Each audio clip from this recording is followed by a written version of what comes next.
We are ready to go racing here for the 5th round of the championship, the 2nd round of this Victoria Day weekend at Mosport.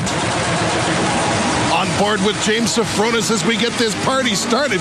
James Sofronis gets a pretty good start, but you can see side by side down into turn number 1, and it is going to be a battle all the way up the hill to 2, Greg. Boy, and you can hear how they lay on the rev limiter, getting ready for the launch in these races. That standing start, rare enough in motorsport, spectacular here.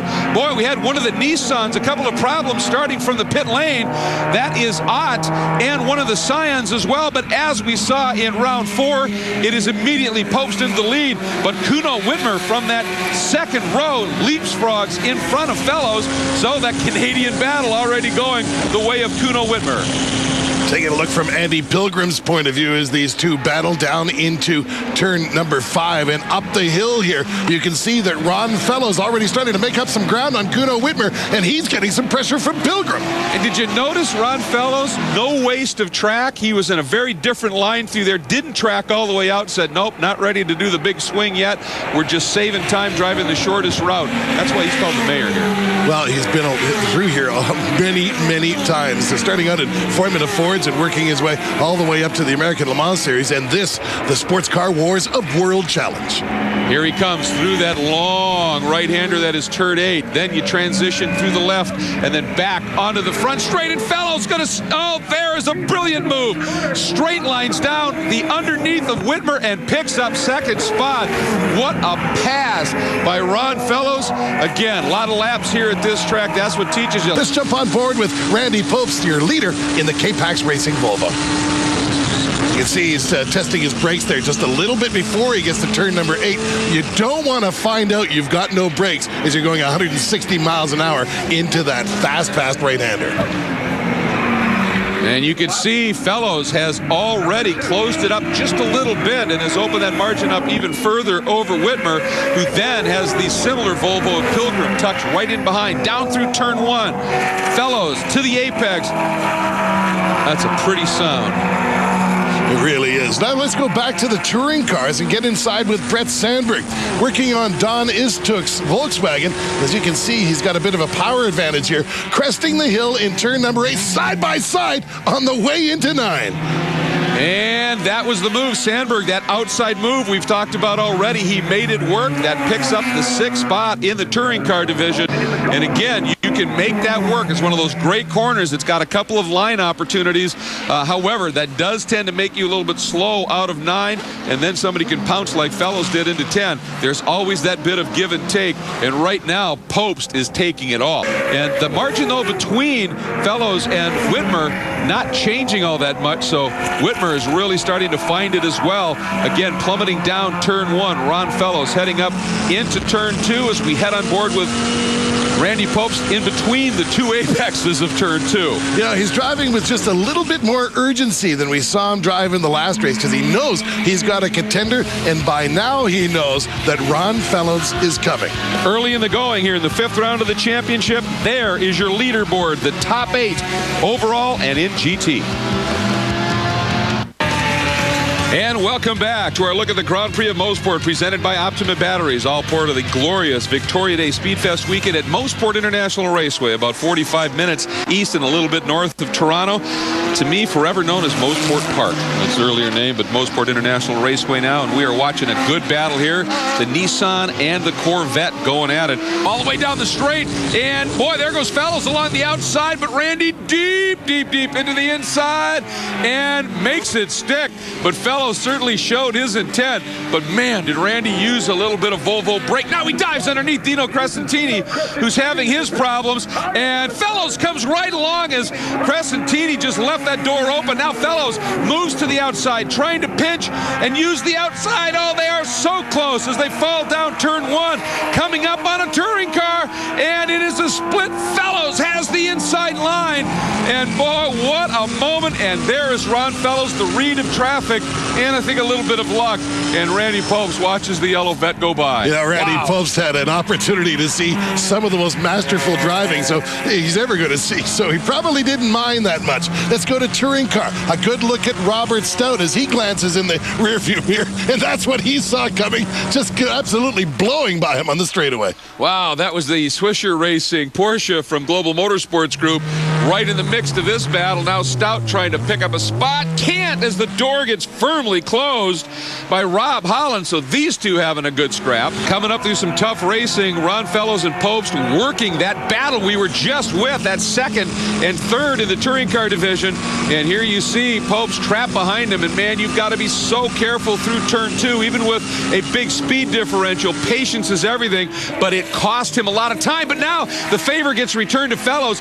Now that VW moves out well wide, and that lets Fellows through, but that is where Fellows made up a chunk of time. Here's a Game Streamer instant replay, and this was Brett Sandberg having a moment.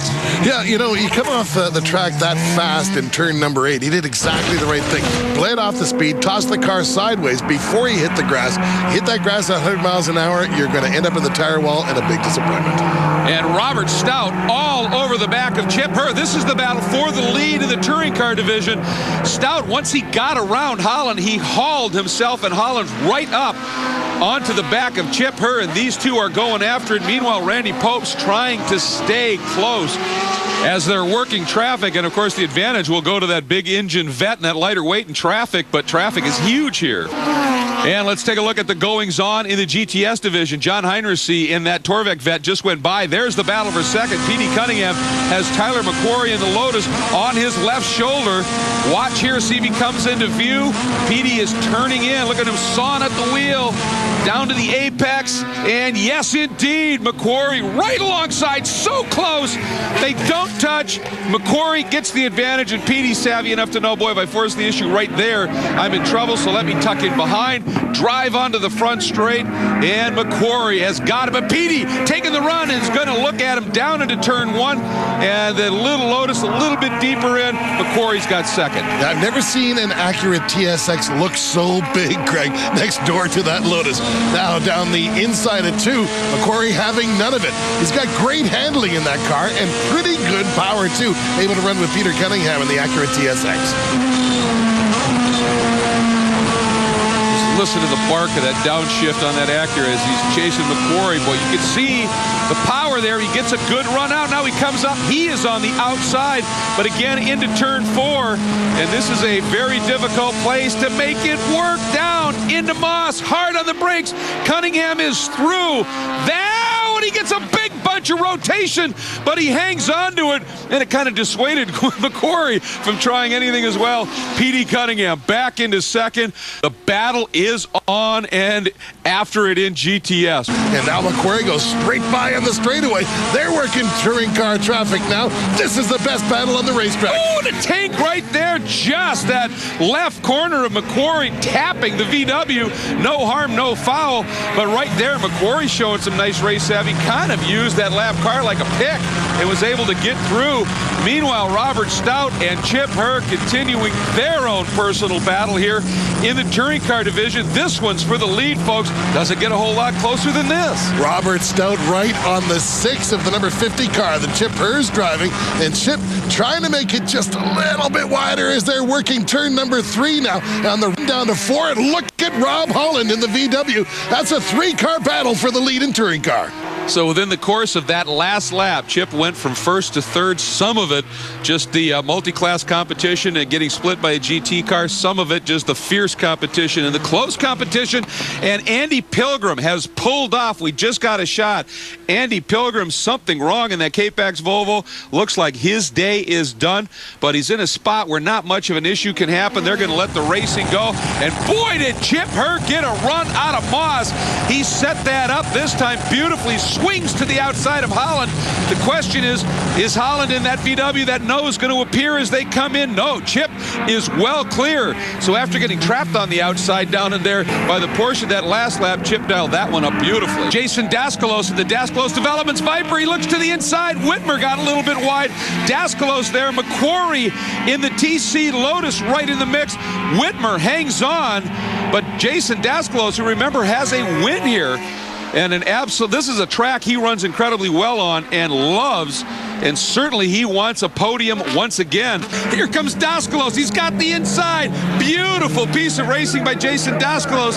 The Dasklos Developments Viper, but Whitmer not going down quietly as the white flag is out. This is the last lap. Now Dasklos sweeps the outside in 1 and moves into 3rd, but Whitmer is right there. Meanwhile, up front, Ron Fellows already down in Moss. Gives you an idea of the margin he has up and over that battle for 3rd. Post is still in the mix, and the good news right now is that there's really no lap traffic. There is one VW here, but he's pretty aware of it. Look at him just move over, let these guys go through, and that is exactly what they are doing. Popes comes through clean, no issues there, on board with Randy, and he can see Fellows way up there. He knows right now to get a win here, he needs a miracle, and for Ron Fellows, what a story. After being in Monterey, California on Saturday, does the red-eye flight to come back and say, I'm racing at Mosport on the 50th anniversary weekend, I am the mayor, and then he proves the point out of the last turn. Here he comes, there is the crew. CRP loving the deal as Ron Fellows brings home the win. Meanwhile, here's that battle in touring car. It is still intense. Robert Stout right behind him. Chip Herr right behind him. Rob Holland down through Moss hairpin one last time. Well, Chip Herr's got a big decision to make here. Does he try to move over the number 18 car with his chrome horn? Meanwhile, Heinrichsey crosses the start-finish line. He'll pick up the win in GTS. And here's the way the battle's going to shape up in touring car. Here's the opportunity for Chip Herr. Has an opportunity to move him over. Decides to race him clean. Will he get down to the apex first? No. It is going to be Robert Stout at the start-finish line. And a big wiggle from Chip Herr, trying to give it everything he had, Greg. Just giving the crowd a wave as that battle for second, and he ends up taking it. Meanwhile, there is Ron Fellows. Boy, to tell you what, I'm sure bleary-eyed after that red eye and all the travel issues. What a great run for him. Here is your race results. Fellows, Popes, Daskalos makes the podium. Whitmer, Lindsay, your top 5. Safronis, a great drive from 16th to 6th. We go back a little further in the pack. There is John Heinrichsey, McQuarrie, and Cunningham, 15th, 16th, 17th overall in that GTS race. And then Robert Stout, Chip Herr, and Rob Holland, your podium in the TC division. Remember, those -3s and 4s are to the overall leader. Margin of victory, half a second in the touring cars. Sunoco Hart Charger, it's an easy one. James Safronis, that great drive, 16th to 6th in the Global Motorsports Group Porsche. And the Game Streamer, instant replay of the race, was the pass for the lead as Fellows in the Vet, Popes in the Volvo, split the Mazda, and that close is how it was.